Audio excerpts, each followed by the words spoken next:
ముందుగా మీకు శ్రీ పరాభవనామ సంవత్సర యుగాది శుభాకాంక్షలండి. పరాభవనామ సంవత్సరానికి ముందు శ్రీ అని పెట్టద్దు. రెండోది పరాభవనామ సంవత్సరం అనేది ఈ సంవత్సరంలో ప్రత్యేకంగా చేయాల్సింది.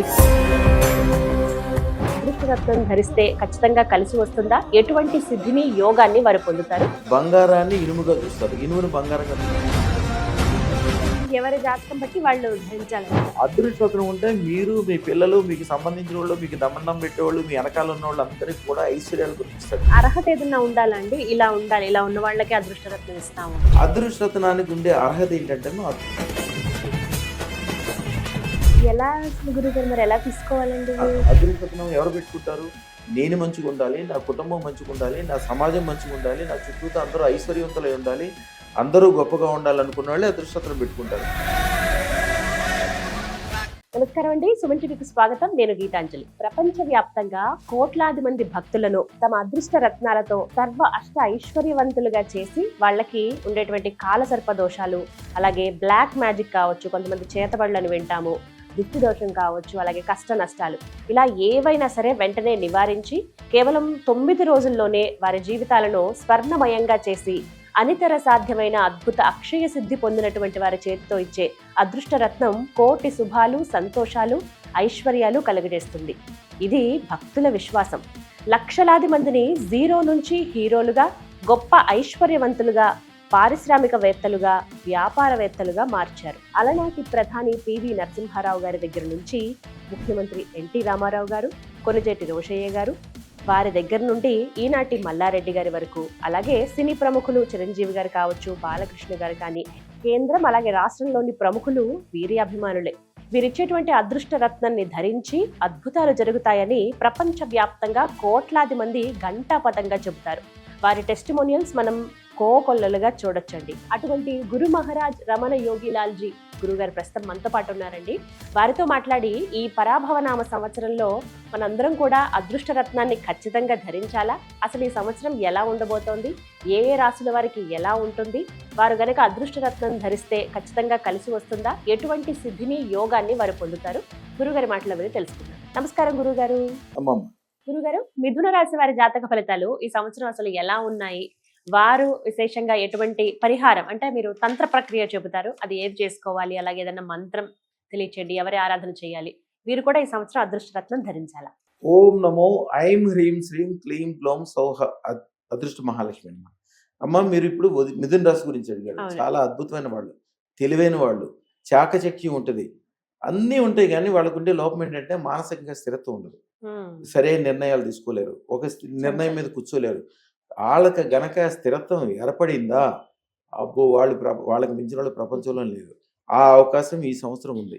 ఎందుకంటే ఈ సంవత్సరంలో శత్రు పరాభవన సంవత్సరంలో అశ్వం మీద వచ్చిన మహావీరుడు వీళ్ళకి అండగా నిలబడి వీళ్ళు చేసే ప్రతి ఒక్కదాన్ని అనుకూలంగా చేస్తాడు.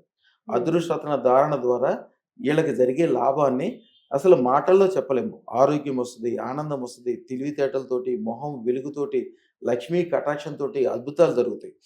వీళ్ళు చిన్నప్పటి నుంచి అనుకున్న పనులన్నీ కూడా ఈ సంవత్సరంలో కార్యక్రమం మొదలు పెట్టుకోవాలి. తెల్లవారుజామున వీళ్ళు ఏ పని చేసినా కూడా తెల్లవారుజామున మొదలు పెట్టాలి. సూర్యుడు రాకముందే మొదలు పెట్టుకోవాలి. మొదలు పెట్టుకుని నిర్ణయం చేసుకోవాలి. అలాగే సూర్యుడు వెళ్ళిపోయిన తర్వాత నిద్రపోయే ముందు కూర్చుని ఈ సంవత్సరము వీళ్ళు సాధించాలనుకున్నది ఎప్పుడు కూడా ఈ సంవత్సరం అనే ఆలోచనే రావద్దు. రాబోయే 10 తరాల తర్వాత, అంటే మినిమం 10 సంవత్సరాల నుంచి 100 సంవత్సరాల వరకు వీళ్ళు ఆలోచన ఉండాలి. అది పెట్టుకుంటేనే, అంటే ఒక్కసారి దూరదృష్టి ఏర్పడిన తర్వాత వీళ్ళకి రోజు దారి ఎత్తుకునే అవకాశం ఉండదు. లేకపోతే ఏమవుతుంది, ప్రతిరోజు వీళ్ళకి మనసు కొద్దిగా చంచలంగా ఉండటం వలన, రేపు ఎల్లుండే ఏంటని తెలవకపోవటం వలన ఎప్పటికప్పుడు పనులు వెనక్కి వెళ్ళిపోవటము, కొద్దిగా ఇబ్బందులు ఉండటము. అలాగే ఈ సంవత్సరం వీళ్ళకి కాలసర్ప దోషాలు, చేతబడులు, ఇట్లాంటి ఎవడెవరికో చేసిన వీళ్ళకి తగలటం, ఇట్లాంటి చెడులన్నీ కూడా చాలా జరిగే అవకాశం ఉంటుంది. అందుకని జాగ్రత్తగా ఉండాలి. రోజు లక్ష్మీదేవికి దండం పెట్టుకోవాలి. అదృష్టరత్న ధారణ అద్భుతంగా చేసుకుని వీలుంటే వీళ్ళ కుటుంబం, వీళ్ళకి గ్యారంటీగా ఈ సంవత్సరం అదృష్టరత్నం పెట్టుకుంటే ఒక ఇండస్ట్రీనో, వ్యాపారమో, వ్యవహారమో చాలా పెద్దవి చేసుకుంటారు. అసలు వాళ్ళ జీవితంలో లాభం ఒకటే తెలుస్తుంది, ఇంకా నష్టం అనేది తెలియదు. అద్భుతమైన లాభాలు కలుగుతాయి. కాబట్టి వీళ్ళు కొద్దిగా ఎక్కువ ఆకుపచ్చ రంగును వాడాలి. ఒక గుప్పుడు పెసలు తీసుకొచ్చి ఆ పెసల్ని ఒక పళ్ళెంలో పోసి దాంట్లో పైన దీపం వెలిగించి ఆ దీపంలో 5 రూపాయి బిళ్ళలు వేయాలి. రూపాయి బిళ్ళేసి శ్రీం హ్రీం శ్రీం సర్వ వ్యాపార వృద్ధిం ప్రయచ్చ స్వాహ. ఇది 108 సార్లు మంత్రం చదువుకోవాలి. తర్వాత 6 రూపాయి బిళ్ళలు. వీళ్ళు పెట్టబోయే 6 వ్యాపారాల్లో, 6 డీలర్షిప్లో, 6 ఆఫీసుల్లో, అన్ని చోట్ల అంటే 5 చోట్ల 5 పెట్టేసుకున్న తర్వాత 6 దానికి సంబంధించింది అది మొదలు పెట్టగానే మళ్ళీ 7ది మొదలు పెట్టుకోవాలి. ఒక దాంతో ఆగద్దు. వీళ్ళు 100 పనులు చేస్తున్నా, 100 వ్యాపారాలు చేస్తున్నా, 100 వ్యవహారాలు చేస్తున్నా ఈ సంవత్సరం వీళ్ళకి లాభం అనేది తెలుస్తుంది. కంపల్సరీ అదృష్టం పెట్టుకోవాల్సిన దాంట్లో జాతకాల్లో వీళ్ళు ఒకళ్ళమ్మ.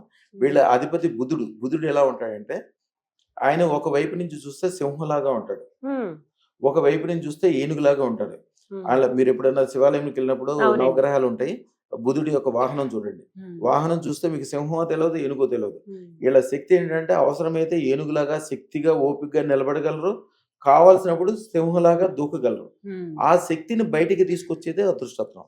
లేకపోతే మీకు 100 కోట్ల రూపాయలు డబ్బులు ఇచ్చి దాన్ని తీసుకెళ్లి తిజోరీలో పెట్టి దాన్ని తాళం వేసి నేను తాళం తీసుకుని వెళ్ళిపోయాను అనుకోండి, దాంట్లో ఉంటే ఏంటి ఉపయోగం, మీ దగ్గర లేకపోతే ఏంటి, ఇంట్లో మళ్ళీ అడ్డం ఆ తిజోరి మీకు. దాని తాళం మీకు ఇస్తేనే మీకు ఉపయోగం. మీకు ఇచ్చే ఆ తాళమే అదృష్టత్వం. అదృష్టత్వం వచ్చిన తర్వాత మీరు ఆ 100 కోట్లు పైకి తీస్తారు, దాన్ని 1,00,000 కోట్లు కూడా చేస్తారు. అద్భుతమైన సంవత్సరం వీళ్ళకి ఇది. ఎందుకంటే మహావీరుడు వీళ్ళ వెనకాల ఉంటాడు ఈ సంవత్సరం. అమ్మ అద్భుతాలు జరుగుతాయి. శుభం బియాత్, శుభం బియాత్, శుభం బియాత్. నమస్కారం.